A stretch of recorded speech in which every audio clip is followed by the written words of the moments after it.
दिल्ली में आज कांग्रेस के ओबीसी विभाग की एक महत्वपूर्ण बैठक आयोजित की जा रही है, जिसमें पूर्व कांग्रेस अध्यक्ष राहुल गांधी समेत देश भर के ओबीसी वर्ग के कांग्रेस नेता हिस्सा लेंगे। बैठक में शामिल होने के लिए छत्तीसगढ़ से पूर्व मुख्यमंत्री और कांग्रेस के राष्ट्रीय महासचिव भूपेश बघेल समेत विधायक राजकुमार यादव और कुंवर सिंह निषाद दिल्ली रवाना हो चुके हैं। दिल्ली रवाना होने से पहले पत्रकारों से चर्चा में भूपेश बघेल ने कहा कि जातिगत जनगणना आज के समय की सबसे जरूरी सामाजिक और राजनीतिक मांग है। उन्होंने कहा, राहुल गांधी ने जब से जातिगत जनगणना की वकालत की है, तब से देश भर में इस पर गंभीर विमर्श हुआ है। इससे आर्थिक, सामाजिक, शैक्षणिक और राजनीतिक स्तर पर समावेशी बदलाव संभव हो सकते हैं। उन्होंने केंद्र सरकार पर सवाल उठाते हुए कहा कि प्रधानमंत्री नरेंद्र मोदी और भारत सरकार ने भले ही कैबिनेट स्तर पर जातिगत जनगणना को मंजूरी दी हो, लेकिन इस दिशा में अब तक कोई ठोस कदम नहीं उठाया गया है। बघेल ने दावा किया है कि छत्तीसगढ़ समेत देश भर के ओबीसी कांग्रेस नेता दिल्ली में एकजुट होकर इस मुद्दे को आगे बढ़ाएंगे। मेकाहारा अस्पताल में पत्रकारों के साथ मारपीट पर नाराजगी, सीएम विभागों पर उठाए सवाल, नक्सल प्रभावित क्षेत्रों की स्थिति पर चिंता आदि मामले की जानकारी दी। जब से राहुल गांधी जी जाति जनगणना की बात की है और पूरे देश भर में एक वातावरण बना, इससे आर्थिक, सामाजिक, शैक्षणिक, राजनीतिक स्तर में बड़ा बदलाव आएगा इस जाति जनगणना से। और इसको लोकप्रियता को ध्यान में रखते हुए प्रधानमंत्री जी और भारत सरकार ने यू टर्न लेते हुए कैबिनेट में डिसीजन लिया कि जाति जनगणना कराई जाएगी। लेकिन वो कैबिनेट के डिसीजन है, क्योंकि इसमें काफ़ी समय और राशि लगना है। लेकिन भारत सरकार इस मामले में आगे बढ़ी नहीं है और इस संदर्भ में अभी पिछड़े वर्ग के देश भर के नेता जुट रहे हैं और उसमें और अन्य विषयों की चर्चा हुई।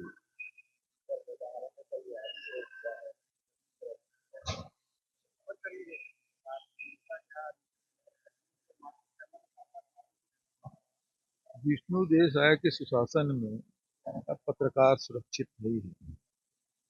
यदि उनके अनुकूल कोई खबर हो तब तो बढ़िया है, वाह वाह है। लेकिन यदि व्यवस्था के खिलाफ कोई खबर कवर करने भी जाए, चलाना दूर की बात, कवरेज करने भी जाए, तो पत्रकारों पे जानलेवा हमला हो रहा है और उसे अपनी सुरक्षा के लिए संघर्ष करना पड़ रहा है। रात भर पत्रकार लोग ये मैं पत्रकार साथियों की जो साहस है उसको प्रशंसा करता हूँ।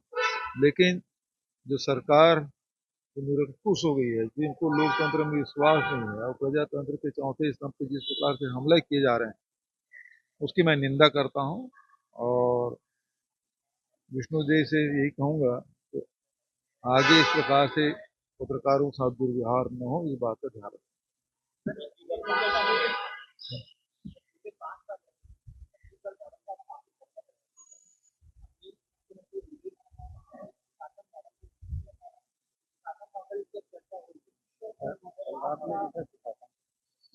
तो रात में दिख गया सुशासन कैसा चल रहा है।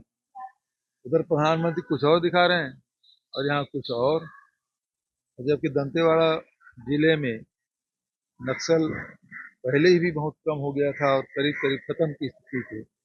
और वहाँ जिस प्रकार से शिक्षा का प्रचार प्रसार किया, हेल्थ पे, एजुकेशन पे जो हम लोगों ने काम किया है, और खासकर आर्थिक रूप से मजबूती प्रदान करने के लिए जो अनेक कार्यक्रम हम लोगों ने चलाया, इसका परिणाम है। और अब स्थिति ये है कि अब तेंदुपत्ता खरीद नहीं पा रही सरकार। आर्थिक रूप से फिर बदहाली की ओर ढकेलने का काम विष्णुदेव सरकार करे। मनरेगा नहीं चल रहा है, तेंदुपत्ता खरीदी नहीं कर रहा है। इससे निश्चित रूप से आदिवासियों की आर्थिक स्थिति कमजोर है।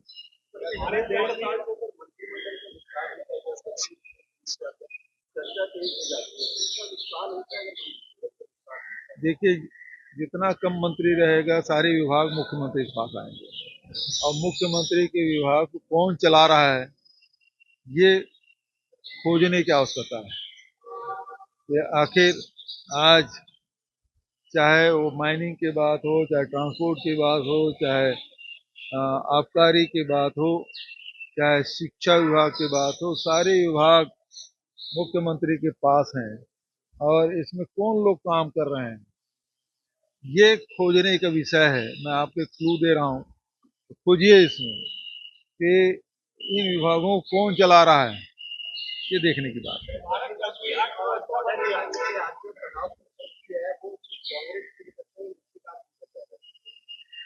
देखिए, भारत चौथे पायदान पे पहुंच गया। पैसा तो भारत का है, लेकिन जा किसके पास रहा है? जो 2014 के पहले जिन उद्योगपतियों की आर्थिक स्थिति क्या थी और कितने गुना बढ़ गया है, अब 20 कारपोरेट, बड़े कारपोरेट के आप संपत्ति के ब्यौरा निकाल लीजिए, दर्जन में नहीं सैकड़ों गुना बढ़ा है। ये सारा पैसा जा तो वहां रहा है। अब सवाल इस बात का है कि यदि दुनिया का सबसे चौथा बड़ा अर्थव्यवस्था बन गया है, तो फिर मनरेगा बंद क्यों है? तेंदुपत्ता खरीदा क्यों नहीं जा रहा है? रोजगार छीने क्यों जा रहे हैं? रेलवे में भर्ती क्यों नहीं हो रहा है? पीएसयू बंद क्यों हो रहे हैं? निजीकरण क्यों हो रहा है?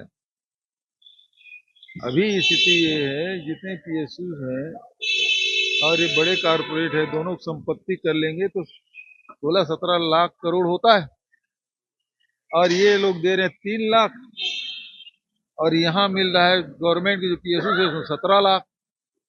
कौन बढ़िया है? इसको देखने की आवश्यकता है। आज अर्थव्यवस्था चरमरा गई है। 5 किलो राशन में 80 करोड़ जनता को दे रहे हैं, ये उपलब्धि बता रही सरकार।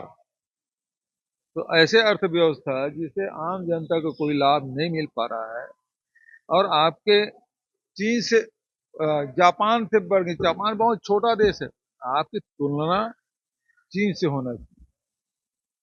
चीन कितने गुना आपसे? आप 4 हैं, वो 19 ट्रिलियन डॉलर में है। कहीं टिक पा रहे हैं? सवाल इस बात का है।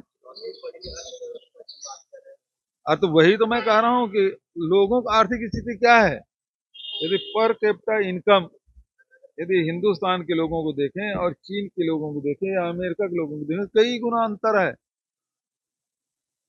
सवाल इस बात का है।